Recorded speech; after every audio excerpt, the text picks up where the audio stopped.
I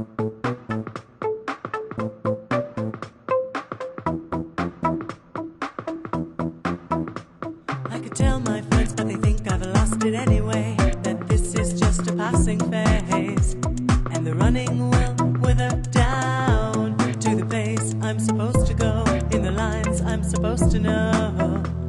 I haven't yet figured out. They all look at me, they let me go, and they watch me moving. For Intellectual Property Division, Operation Top Down. It is January 30, 3:35 p.m. You rolling, Phil? Yeah, it's on. You didn't say action, Coppola. Very clever. Sweet. Hey, where's Healy? I don't know. He's supposed to be here 15 minutes ago. Yeah, he was on call. He's probably just running a little long. Speak of the devil. There's the man. Sorry, gentlemen. I assume you've had a chance to review the materials? Yeah. Don, would you just care go over the brief, please? Sure, absolutely. Just so you know, I have a video conference at 4, so... No problem. You guys know I've been working this case for the last 3 years. No, we haven't accomplished our initial objective, but we've been able to expand the scope of the operation. In our first big break, February 2nd, 2004, when we successfully apprehended Ed Koenig, a.k.a. Teflon. Don, sorry to interrupt. Could you just back up a moment so Barry and his guys can get a sense of the significance? Sure. Yeah, you guys received the email I sent out last week? Yeah. All right, as I stated in that document, Koenig's the number 2 man in an operation, elite ripping operation known as CPX. Responsible for about $175 million worth of illicit IP. Given their status in the elite piracy field, or a natural target for Operation Top Down. Barry, are you clear on the group structure? I've got a basic grasp of it, but I wouldn't mind a refresher. Yeah, just go easy on the techno-babble. All right? Not all of us are Microsoft certified. All right, I'll do my best. The structure differs slightly from group to group, but from what we understand, CPX's structure is pretty typical. The setup works kind of like this. Every group has a leader. Our leader's Nick is Drosan. The leader's responsible for obtaining sources, often the movies themselves, and sometimes the leader's the source himself. Is Droz in the group source? No, not in this case, but I'll get to that in a second. Below the leader, you have an affiliations guy. Our affiliations contact is Slipknot. He's responsible for getting the group access to top sites. Slipknot is European, according to Koenig, but we haven't been able to verify that one way or the other. Don, define top site for me. Sure. Top site is a highly encrypted FTP server. It's a computer. It's where 99% of all the pirated material on the internet gets on there. It's pretty much 20 or so of those at any given time. Okay, got it. Yeah. Next to the affiliations guy, we have an encoder. He's responsible for taking the raw DVD files and converting them into a format that's uploadable. Our encoder's name is Pyro. He's American. He's young, definitely young. Probably 16, 17 years old in the Midwest, I would say. There's also a courier. Our courier goes by the name of Coda.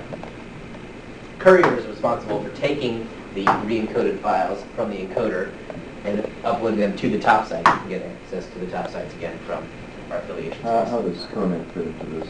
Good question. Koenig is an operations man.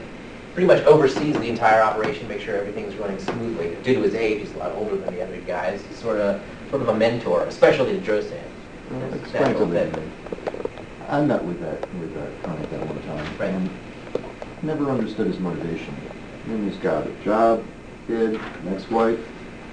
What the hell would he get involved in something like this? He's got no money. He's not getting money from this, right? No, he doesn't make any money, but think about it this way. His wife's out doing some other guy. His house is a dump. His job is dead end. He's going nowhere. He's got no life. Online, he's not Edward Koenig, though. Online, he's Teflon. He's offering advice to these guys. They're coming to him like he's some sort of hero, almost a god. He's a whole different life. How'd you get him? Well, we're tracking him for about 6 months. We're posing as a kid. trying to get his confidence. And he was really protective about his IP address, but eventually he slipped up. He sent us an email. So we went to the courts, got some paperwork, and we were able to get his IP address from Yahoo. You told me you had some movies for him or something? Is that how you got started? Actually, no. It was almost the opposite. We posed as a newbie, and it was a little bit sad how easy it was to have him take us under his wing.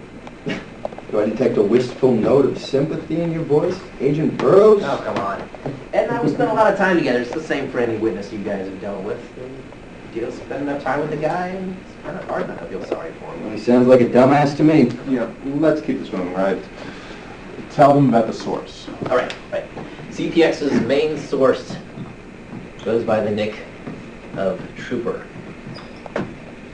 Now, based on the movies these guys are getting, we know he's in the entertainment industry. Got to work for an editing house, and maybe even a studio. I'm surprised you haven't nailed him yet.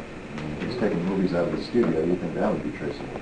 Yeah, I think so. Well, you're probably right. Of all the members, Trooper's the one we feel the most confident about. It's a little more complicated. But the source, Trooper, he's the one that you're leveraging now, right? No, actually, there's another player here. Timothy Rudiger. Goes by the nick Griffin. Okay, before we go on, I need to make something perfectly clear, and it bears repeating. Nothing spoken here is to go beyond these walls, understand? Vertigo is the key to the larger picture, and the slightest hint that something could go wrong will jeopardize the entire operation. Top-down's having an effect, and Vertigo and company have become a little skittish. Understood. Yep. I guess I don't see what the big deal is here. I mean, if we get spooked, we could just do the same thing to him that we did to Koenig. I don't know. Koenig is a special case. He had older, he had responsibilities. You're saying because he's a kid, he has nothing to lose? I mean, what about college? No, man. Koenig had his alimony, his house payment. We come down on the kid, though, and we're just spending 3 months in a courtroom with his daddy's lawyer. He's offline. We lose all of his connections. Well, look, we'd like to keep milking Vertigo for his contacts. They're disparate, and they're rarely speaking to one another. As Don indicated, there's a significant downside to arresting him now, and we'd like to keep things on the up. So Rudiger has no idea he's wired. No, none whatsoever. Oh, that's beautiful. Congratulations. Thanks. We lucked into it. Thanks, Don. So that's the abbreviated history. I have one more question before we go on. I'm not clear about the relationship between Rudiger and the living group. Is that through Koenig?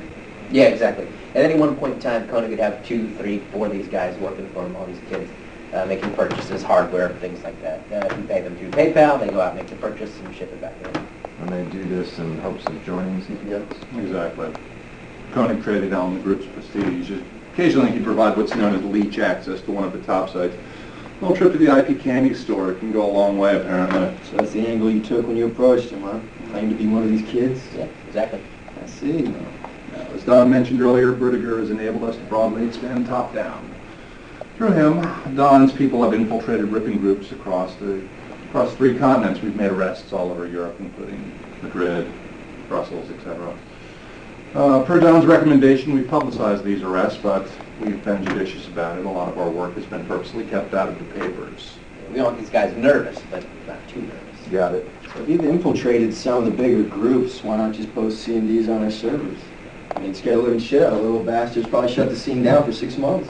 Shutting down the scene for 6 months would be great, but we have an opportunity for more. We want high-profile arrests. We also want to have a team of insiders. So when the scene comes back online again, let's not kid ourselves, it will come back online again. We'll be ready. We'll have a prophylactic, so to speak. Oh, well. I'm sure Don can answer any further questions. Yeah, Don, nice work. So nuts and bolts. Yeah. You want our guys online for a while observing, and then we'll use them and expand the scope until as far as possible. Absolutely, right. We'll get you up to speed on the lingo, the technology. It won't take too long. Get everyone in a room, coordinate this thing towards the end of the year. You're missing something here. I mean, why would you wait 11 months to do this thing? I mean, you can make some big busts here. Like Keely was saying, the thing will come back online no matter what we do. Forgive the youngster. He knows not the ways of the world. What's that supposed to mean? Now, case you didn't pick up on this, Top Down is a pretty high-profile operation. The kind of operation that can help advance careers, lots of careers. I see. Hey Don, not to tread on any sensitive territory or anything, but there's still one thing I'm not clear on. You keep referring to CPX, but that name doesn't exist anymore, right? Right, yeah. They go by a different name now, Dust. So what happened with that? Honestly, fucked up. Somehow, leader Drosan got wind of the operation and figured that Koenig had turned on them, and they left him just twisting in the wind. You think Koenig tipped him off? No way. I checked every one of his keystrokes personally. There's no way he contacted CPX without us knowing. So how does CPX Dust fit into the engineer now? I mean, you lost your inside man, right? Right. You going to use Brodier? We tried that. We had Ed push Griffin as hard as we could towards Dust, but they wouldn't take him. Koenig is still in touch with Rudy. Yeah. Rudiger has no idea that Teflon's working for us. So how are you going to take down Dust? I think I learned about these kids and you don't go after them. Then come to you. All right, Phil. Meeting's over. Shut the damn thing off. I could tell my friends, but they think I've lost it anyway. That this is just a passing phase.